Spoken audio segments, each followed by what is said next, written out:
वो समझती थी कि फर्माबरदारी सिर्फ एक बोझ है, यहां तक कि इसने एक नौजवान को अपनी माजूर मां की देखभाल करते हुए देखा। इसी वक्त इसे एहसास हुआ कि वो खुद नाशुक्री बेटी रही है और वो इस कड़वी हकीकत के सामने रो पड़ी। शौहर के इंतकाल के बाद गरीब मां ने अपनी बेटी की परवरिश के लिए अपनी जिंदगी वक्फ कर दी, सब्जियां बीच कर मेहनत की, यहां तक कि मां की मेहनत के बाइस वो लड़की डॉक्टर बन गई।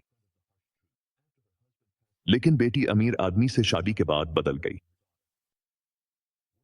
इसने अपनी मां की गरीबों पर की जाने वाली खैरात पर सब्र खोना शुरू कर दिया और अपनी मां की माजी की मुश्किलात को नजरअंदाज कर दिया। एक दिन एक बूढ़ी औरत अपने कमसुन बेटे के साथ उसके क्लिनिक में आई और डॉक्टर ने देखा कि वो लड़का अपनी मां का कितना ख्याल रखता है। तब इसे पता चला कि वो बचपन से ही अपनी मां की देखभाल कर रहा है। अगरचे इसकी मां को इसके हमल के वक्त से जहनी माजूरी थी। डॉक्टर इस वक्त हैरान रह गई जब इसे मालूम हुआ कि इसकी मां ने कभी भी इसके साथ जाग कर रात नहीं गुजारी और न ही इसकी कभी देखभाल की।